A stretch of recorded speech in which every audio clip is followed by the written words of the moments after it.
Clovis Cornillac, ben merci d'être là à Bruxelles pour nous parler de Belle et Sébastien 3. On vous connaît essentiellement comme acteur, bien entendu. Cela dit, la réalisation, ce n'est pas votre coup d'essai. Vous aviez déjà réalisé un long-métrage, une comédie en 2015, des séries télé l'an dernier, et puis maintenant, Belle et Sébastien 3. Ben, j'ai quand même l'impression que c'est tout autre chose que ce que vous aviez déjà fait, non? Oui, c'est très différent. C'est-à-dire que c'est un autre univers, c'est notre type de film. C'est vraiment, j'ai essayé de faire un film d'aventure. Pour, on va dire, un public le plus large possible. C'est-à-dire, j'aime pas trop la dénomination du film familial, ça fait toujours penser film pour enfants. Et moi, j'ai 3 enfants, et Dieu sait que je me suis ennuyé menu à beaucoup de films pour enfants, soi-disant, que je trouve un peu lénifiants et un peu bébêtes.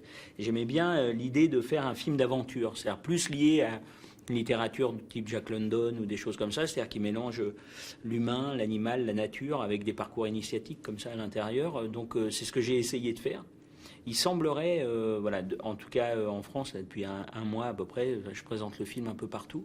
Et ce qui est très agréable, c'est de voir que ton bébé, il passe, quoi. C'est-à-dire, alors, il a encore la maternité, hein, puisqu'il n'est pas sorti, mais il est proche de sortir quand même, il est accouché. Et puis quand je le présente, les gens de différents âges, sexes et tout ça, ils kiffent, quoi. Donc c'est hyper gratifiant et très agréable. Donc j'espère que ça va continuer sur cette voie-là, parce que moi j'ai fait du cinéma pour le partager. L'idée, c'est vraiment, au-delà de l'aspect qu'on pourrait imaginer mercantile ou pécunier, tout ça, qui n'est pas vraiment mon problème en vrai maintenant. C'est vraiment l'idée de faire un cinéma qu'on partage, quoi, où on puisse échanger et tout ça.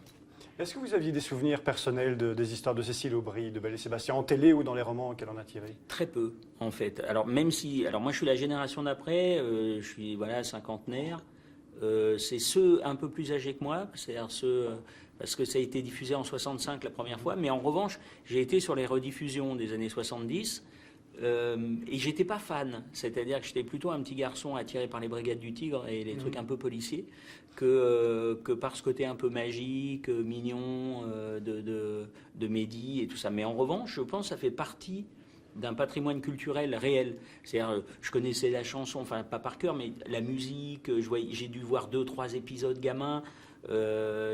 J'étais pas un fan hardcore du tout du truc, mais en revanche, ça fait partie de moi. Je m'en suis rendu compte justement en fabriquant le film, en me disant qu'en fait, c'était pas éloigné, c'était quelque chose qui était en moi, quoi. J'aime bien l'analogie que vous avez faite avec Jack London, qui est un auteur que j'aime vraiment beaucoup. Moi aussi. C'est vrai qu'on s'éloigne beaucoup des histoires de Cécile Aubry, mais c'est vrai que dans votre film, il y a cet aspect-là. La jeunesse, le contact avec la nature, et puis l'évolution picaresque des personnages. Ouais. Ça, c'est quelque chose que vous avez voulu vraiment faire sortir dans votre histoire? C'est-à-dire que c'est très rare. Alors, et je pense en Belgique, pareil pour les réalisateurs et réalisatrices belges, qu'on ait la possibilité de faire des films d'aventure. C'est-à-dire que c'est un domaine qui a été laissé à l'abandon, un peu, qui est un peu. Et je trouve que c'est un cinéma extrêmement fédérateur et qui peut, en plus. Moi, j'aime beaucoup le cinéma de genre en général parce que c'est la manière. Je trouve que c'est le plus fort de se dévoiler caché. Alors, ça peut paraître un peu paradoxal ce que je dis, mais je pense que je suis tout sauf un réalisateur frontal. J'ai pas cette qualité-là, et si tant est que j'en ai une autre qui serait celle du cinéma de genre, je me sens totalement impliqué dans un récit. C'était une comédie romantique, mon premier film, et à l'intérieur, je parlais de beaucoup de choses qui me sont très importantes, qui me touchent, mais derrière. C'est un peu, on va dire que si je devais prendre, évidemment on prend toujours des exemples de gens qui sont géniaux, parce que sinon on se tire vers le bas, donc je ne me compare pas à ces gens-là, mais disons que l'inspiration d'un cinéma qui m'excite beaucoup, c'est le cinéma des années 40, 50, 60, qu'il soit aux États-Unis, en France ou en Italie par exemple. C'est ce cinéma dit de commande, et où en fait tu vois les films de John Ford, de Billy Wilder, de Becker, de Carnet, de Clouzot, c'est-à-dire c'est un cinéma en fait de l'intime, mais qui propose de se distraire. C'est un peu en littérature, justement la littérature d'aventure, de SF ou le polar, qui en fait est une réflexion pour moi évidemment sur ce qu'on vit, mais en plus attrayant. C'est-à-dire que du coup tu rebutes pas des gens qui auraient peur d'aller s'affronter à un sujet, ils vont se distraire, et puis t'espères ou voilà que il va y avoir des échos, que ça va faire écho à plein d'endroits sur des thématiques, des choses ce qui permet justement le rapport entre un gamin et un ancien. Et de se dire finalement on a vu le même film, on n'a pas vu les mêmes choses, c'est intéressant d'échanger quoi. Et cette notion comme ça du temple cinéma, c'est-à-dire la lumière qui s'éteint, même l'aventure qui commence, et puis d'être entouré de gens extrêmement différents les uns des autres. Et c'est une ambition folle, hein, mais en même temps c'est celle du cinéma qui m'a toujours fait vibrer quoi. En termes de réalisation, vous êtes lancé pas mal de défis dans ce film-là parce que vous avez tourné avec des enfants, avec des animaux, dans la montagne. Ça, c'est le trio le plus difficile à gérer, j'imagine, non? Et avec la neige. Parce avec que la neige. C'est la montagne avec la neige. Non, alors, très sincèrement, par exemple, le mot défi ou challenge est un mot qui, pour moi, sont des mots qui ne correspondent pas à l'idée du cinéma. Mais je comprends pourquoi on les emploie. Mais pour moi, c'est du domaine sportif. J'adore le sport. Et c'est une autre discipline. C'est, en fait, tu ne te poses pas la question comme ça. Ça fait vanne au début. Quand tu dis à tes pères, les gars, mon prochain nom, c'est à la neige, à la montagne, un enfant, des chiots, des chiens. Bon, tout le monde se marre. Parce que c'est comme si tu cumulais, tu disais, bah, comment tu peux faire pour cumuler toutes les difficultés? Et en vrai, tu es mu par quelque chose qui fait que c'est pas ça qui m'intéresse. C'est de me dire qu'un film soit facile ou pas facile, c'est pas le problème. Le problème, c'est de le faire. Le problème, c'est d'arriver à raconter l'histoire comme tu as envie de la raconter. Donc chaque problème vient, et je dis à tous les gars autour de moi, les gars, bah, on va trouver la solution. Et puis, parce qu'on va avancer, parce que ce qu'on a envie de faire, c'est ça. Donc, finalement, c'est pas des défis, c'est des problématiques à résoudre.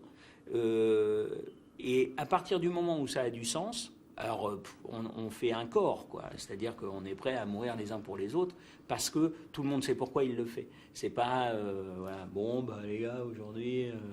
il neige, laisse tomber, on va mettre la caméra là. Ou, tu vois, c'est tellement habité, tu es tellement habité par ce que tu veux proposer, tu es tellement dans les cadres, tellement dans les costumes, avec les acteurs, avec tout ça, que voilà, tout le monde est porté aussi par ça. Mais j'imagine quand même qu'il y a eu un moment plus difficile qu'un autre. C'était quoi? C'était avec les enfants, avec les animaux ou avec la neige? J'ai eu une chance inouïe Alors je pense que c'est une de mes qualités aussi, c'est de savoir s'entourer. Mais au-delà de ça, j'ai eu une chance inouïe parce que j'ai des acteurs comme Tchéky Cario, le petit Félix Bossuet, André Penverne, Anne Benoît, Lilou Fogli, Olivier Boinat, tous ces acteurs-là étaient au travail. C'est-à-dire que je leur ai dit, les gars, je veux faire un film vraiment... Et en fait, ce que tu demandes à un acteur à ce moment-là, c'est qu'il soit à l'écoute, c'est-à-dire qu'il soit avec toi, et qu'il n'y ait pas de défiance, qu'il y ait une confiance absolue. Comme ça, tu peux diriger et eux, leur talent à l'intérieur de ta direction se révèle. Et je trouve que voilà, Tchéky est remarquable dans le film et je voulais en faire un héros sexy de plus de 60 ans et de rendre cette virilité-là et tout ça. Je le trouve magnifique dans le film et il a joué le jeu. Il n'était jamais en... Donc, en fait, il mettait tout son talent au service du travail commun. Ça, j'adore. Félix, pareil. Donc, tous ces acteurs qui ont joué le jeu, et le dresseur Andrew Simpson, qui est un dresseur probablement le meilleur au monde aujourd'hui, qui est en plus anglophone, il ne parle pas du tout français, il est canadien. On a travaillé 3 mois en amont avant le tournage ensemble pour... Je lui racontais comment je voulais que Belle soit présente dans le film, quel était le rapport, comment on allait la faire jouer, enfin, pas comment, mais ce que je voulais obtenir. Il me disait ça, on peut y arriver, d'accord, je comprends. Il comprenait le personnage, on a travaillé vraiment comme ça. Et derrière, c'est un maître. C'est-à-dire qu'il y a des choses, il me disait ça, on n'y arrivera pas. Ok, je laissais tomber, je faisais le deuil, j'allais pas me... Et puis, on trouvait d'autres choses. Et donc, tout ce travail en amont, comme mon découpage était vraiment fait bien avant, je pouvais vraiment être très précis sur le tournage, lui laisser la place où moi je dirigeais avec lui, mais je lui parlais à lui, il n'y avait que nous deux qui parlions, le plateau silencieux, tout le monde jouait le jeu. Du coup, c'est tout ça, c'est toutes ces volontés. Mon chef opérateur, pareil, il est jamais à me dire non, non, non. Voilà, si je lui dis non, on met le 75, il ne va pas me dire ouais, on ne met pas le 75 sur ce truc-là. Il y est, il me dit je te montre le 50 quand même, je regarde, on met le 75 et il n'y a pas de, on ne perd pas de temps avec ça. On parle de tout, des lumières, de la colorométrie, tout ça, on est... Voilà, c'est vraiment... si un film est réussi, c'est vraiment grâce à tout le monde. S'il est raté, c'est vraiment de ma faute. C'est un truc qui est sûr. Un truc qui m'impressionne toujours, c'est que vous êtes réalisateur, mais vous êtes aussi acteur dans le film. Comment vous faites pour passer d'un rôle à l'autre? Surtout que vous avez quand même un rôle très important, le rôle du méchant. C'est étrange à dire, mais c'est vrai que c'est plutôt pratique qu'un problème. C'est-à-dire que j'ai la chance d'avoir été gâté, d'avoir fait beaucoup de rôles, de travailler, d'avoir fait beaucoup de films et tout. Et le jeu n'est pas quelque chose qui m'angoisse ou qui me demande un truc particulier, tout ça. Alors comme la préparation du film en tant que réalisateur, t'imagines bien que tu établis toute ta grammaire filmique, tout ton truc, donc tu es rempli de ton film. Donc un personnage dedans, il fait partie de ton film. Donc en fait, j'avais pas besoin, voilà, il suffisait de mettre en place bien les plans, j'avais une doublure pour bien qu'on cadre, que tout ça, parler avec les autres acteurs et tout ça, et puis après, il faut que j'y aille, ok, bim, on y va, et je le fais, et c'est même moi qui lance le moteur et qui coupe. J'ai pas de problème en fait au switch. C'est pas quelque chose qui me déstabilise, et comme je fais pas des films pour me distribuer, c'est-à-dire que c'est pas ça le moteur. Du coup, je veux être utile au film. Donc, mon travail, il sert. Là, je fais le méchant. L'idée, c'est que je voulais un personnage comme ça, très maléfique, très négatif, qui soit vraiment le mal incarné et non pas un personnage psychologique qui aurait une enfance difficile et tout ça. Non, c'est le mal. C'est le vilain. Il est dégueulasse, ce mec. Mais en même temps angoissant et en même temps, j'espère, charismatique parce que ça crée un truc un peu tordu. Mais voilà, ma fonction d'acteur sur mes films, c'est que ça marche. C'est pas de se dire alors on m'avait trouvé bien dans le film, tu vois, c'est pas mon moteur. Et quand je vois dans les rushs en fin de semaine, que je regarde tous les rushs de la semaine et tout ça, je me dis ça marche ou ça marche pas. Ok, ça marche, c'est bon. Voilà, mais je m'intéresse assez peu au côté. Voilà, quand tu joues, quand tu n'es qu'acteur, tu attends beaucoup. Donc tu remplis finalement beaucoup de choses par la scène qu'il y a à jouer, le truc qu'il y a à faire, ce qui est très bien, parce que du coup, moi, comme réalisateur, j'ai besoin que tu sois chargé au moment où tu arrives. Mais moi, je suis chargé, donc il n'y a pas de... Il y a aucune... comment... Enfin, il y a rien de plus, en fait, au fait de jouer dans mes propres films. Et vous jouez de nouveau un personnage, Limon Joseph, un personnage au physique très transformé. Vous aimez bien ça, vous transformer physiquement? Quand c'est utile. C'est-à-dire, j'aime bien que les récits, comme le film de genre, d'une manière générale, j'aime bien quand il y a une force d'évidence. C'est-à-dire que... donc la transformation, encore une fois, elle n'est pas dans l'ordre... Elle se fait en fait un peu... elle se fait naturellement. C'est-à-dire, tu dis, ok, ce personnage-là et le film que je veux faire se rapproche plus d'un Walt Disney ou d'un Tim Burton dans le... Voilà, je tire toujours vers des choses un peu hautes, hein, mais... c'est-à-dire qu'il y a un graphisme pour moi dans le film qui se fabriquait. Et je me disais, la tête du vilain, ce mec, je voulais des choses qui soient vraiment dégueulasses, quoi. Et qui en même temps, voilà, soit... c'est tordu, quoi. D'être tout chauve, lisse, comme ça, je m'en rasais pour être vraiment lisse sur le crâne et qu'on mette ces rajouts de cheveux longs sur les côtés, tu dis non. Si tu as des cheveux longs, tu as des cheveux longs. Si tu as un problème de calvitie, bah, en général, tu t'égalises pour que ce soit à peu près agréable pour les autres. Ce gars-là, pas du tout. C'est étrange, quoi. Il y a un truc qui n'est pas normal, cette grande barbe. Voilà, il y a un truc qui s'est fabriqué petit à petit. Un jour, c'est arrivé d'un coup, hein. Je travaillais avec une dessinatrice. Et donc on cherchait des profils, des trucs, on ne trouvait pas, mais c'était vachement intéressant tout ce travail. Et puis à un moment, voilà, à un moment ça t'apparaît, c'est-à-dire j'étais en repérage à la montagne et je dis à mon premier assistant, je sais, il n'a pas de cheveux dessus, il a des cheveux longs comme ça, dégueulasses, un peu pas propres comme ça, et puis une grande barbe de trappeur pour qu'il y ait ce côté aventurier quand même dedans.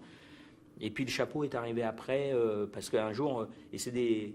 Ce qui est rigolo, c'est que c'est tous des chapeaux d'époque, c'est que des vêtements d'époque qu'on a. Et en même temps, je trouvais que ça donnait une dimension de western. Je me disais, tiens, on a aussi nos westerns chez nous, en fait. Et je trouvais ça chouette, quoi. Ça donnait un truc en même temps pour pour Sébastien, attrayant la première fois où il le voit. C'est-à-dire, il y a un petit côté cow-boy, le fusil, le truc et tout. Avec son monstre mécanique comme ça, que je voulais un vrai... son fidèle destrier, mais qui soit comme un dragon autonome, en plus un véhicule de guerre, donc on est en 48, après la guerre, donc tu dis, ce mec-là ne véhicule que des choses pas bonnes, quoi. Et en même temps, je voulais une machine où on se dise, putain, ça se trouve, il peut aller partout, il peut grimper partout, ce qui n'est pas le cas, hein, je vous rassure, parce que le half-track, c'est une merde en montagne, il faut pas prendre ça.